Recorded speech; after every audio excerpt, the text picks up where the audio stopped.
Thank you for joining Money Simplified, your guide to money and mutual funds, presented by Franklin Templeton Mutual Fund. We appreciate your participation. At PersonalFN, we are committed to help investors achieve their financial goals and objectives. Our core proposition is built around unbiased research and financial planning. We wish to thank Franklin Templeton Mutual Fund for partnering with us in this investor education and awareness initiative. Welcome to this special series on life goals brought to you by Money Simplified, your guide to money and mutual funds. We are glad to have you with us for our second session on Women and Financial Planning series, and that is Changes in Relationship Status and its Impact on Finances. In modern India, parents have overcome orthodox traditions of marrying their children within one's own community to giving them the liberty to choose their life partners. While they may choose their life partners and enjoy the best relationships, a key discussion often neglected by many is a discussion about family finances. It is important that when you're partners for life, an important aspect like savings and investments are discussed. There needs to be give and take of information as it is a question of meeting important life goals like buying a house, financing a long vacation, taking care of child's education, or even long-term goals like your retirement. Besides, transparency about finances and investments among spouses help while dealing with family exigencies if the need arises. This session provides some insights on how women need to approach personal finances with change in relationship status such as marriage, divorce, remarriage, living as a single parent, etc., and how prudent outlook towards money and efficient investing can result in financial freedom. Let's begin with the various scenarios, first tying the knot, that is getting married. Here are simple actionable points to discuss about money matters. First, understand your life partner's outlook towards money.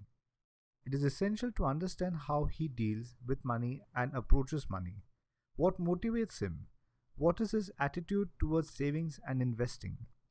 Is financial security on the top of his agenda? How does he invest? His investment philosophy, his investment objectives and investment instruments he prefers, and so on and so forth. This will provide you with a perspective and make a prudent intervention to chart a corrective course.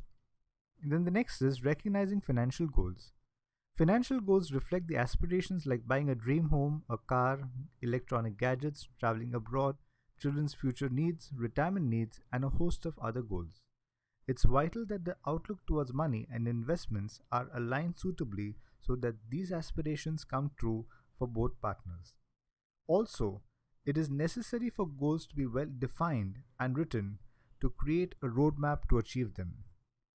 Make a clear distinction between what is owned and owed. You see, debt is a major cause for many relationships turning sour. Avoid jumping to conclusions. Instead, make an effort to recognize the reason and circumstances behind the debt, which could be a housing loan, personal loan, credit card dues, etc., to get a larger and a better picture. Plan to share expenses. Open a joint account wherein both credit proportionately on a rational basis a part of their earnings to meet daily expenses. Invest jointly. Investing in an individual capacity post-marriage can create problems on demise or physical incapacity of the spouse. Thus, one should invest jointly and also add a nominee. Review jointly. Once you have invested for your financial goals, you must also review your financial plan and see if your investments are progressing towards your goals and make changes if necessary. Parting ways is never easy. It has a bearing on life due to the stress involved and career.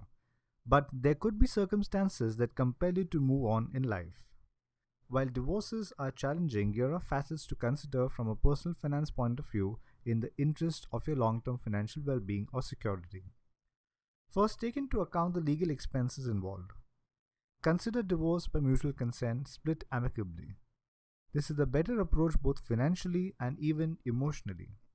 Gather all your documents, set all emotions aside while doing the paperwork. Gather important documents such as identification proofs, investment papers, insurance policies, loan documents, credit cards, deeds of real estate agreements, and so on.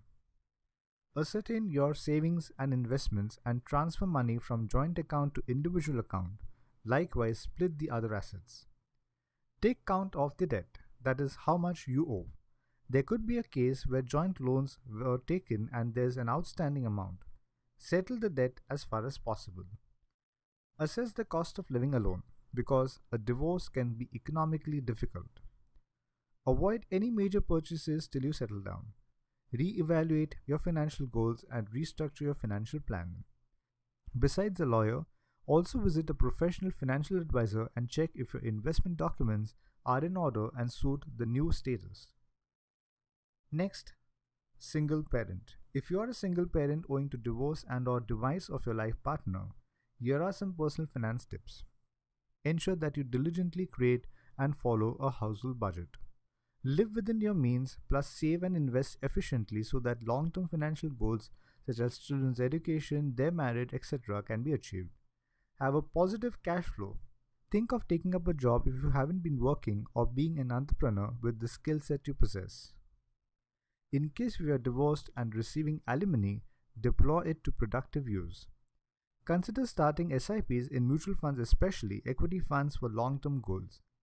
They are a good way to create wealth over the long term and achieve your financial goals. If you are planning for your children's future needs like education, don't forget to factor in inflation, as it has the power to erode the purchasing power of money. Make sure you're optimally insured for life and health to protect the financial interests of those dependent on you, be it children, parents, and or in-laws.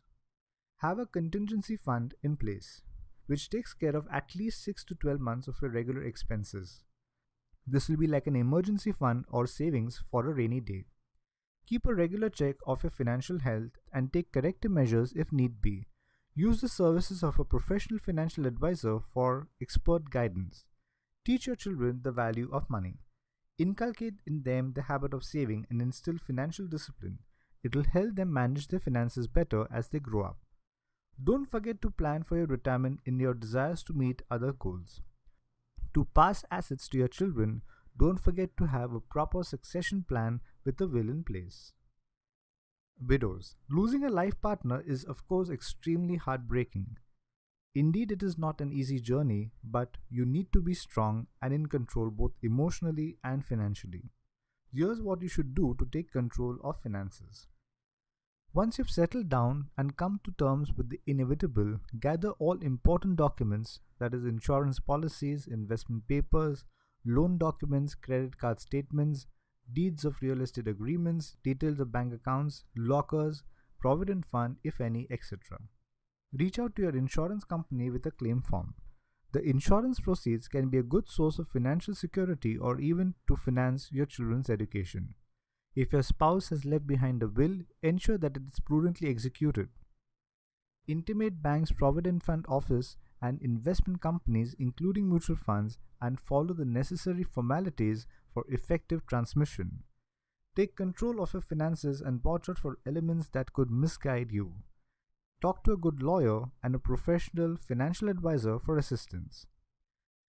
Take count of the debt and repay it. Evaluate household expenses and streamline wherever possible. Have a relook at your investments for important goals and if need be, seek the services of a financial advisor for review. Continue key investments to meet your retirement needs. Consider retirement-oriented mutual fund schemes as they have the potential to provide higher inflation-adjusted returns over the long run. Comprehensively review your finances at regular intervals. It is important for all women, married, single, divorced, and widowed, to be financially independent. It gives the needed peace of mind for a robust financial future.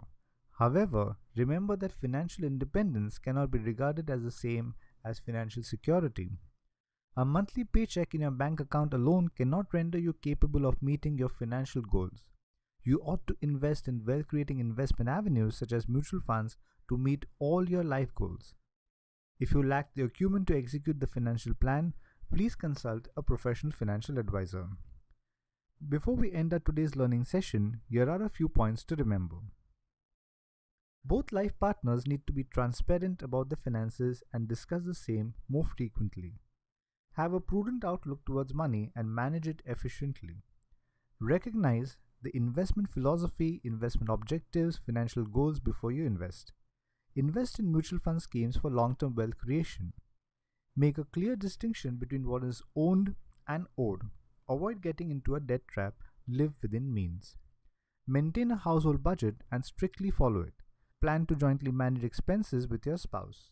Married couples should invest jointly as either or survivor and propose the child as a nominee. Before you think of a divorce, weigh the pros and cons. Take into account the legal expenses, ascertain your savings and investments, the cost of running the house alone, take account of your debt, gather all important documents, reevaluate your financial goals, and restructure your financial plan amongst a host of other facets. Single parents should consider starting a SIP in mutual funds to plan for their children's future education needs. Teach children the value of money and inculcate the habit of saving. Optimal insurance coverage for both health and life is a must. Have a contingency fund in place to match about 6 to 12 months of regular expenses. Engage in retirement planning and write a will. And last but not the least, keep a regular check on your financial health and take corrective measures if need be. So, to end our learning exercise today, we now invite you to test your learning by taking this simple quiz and win exciting prizes.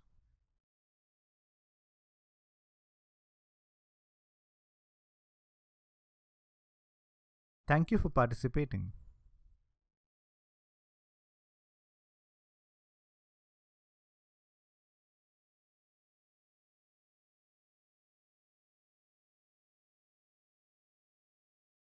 Mutual fund investments are subject to market risks.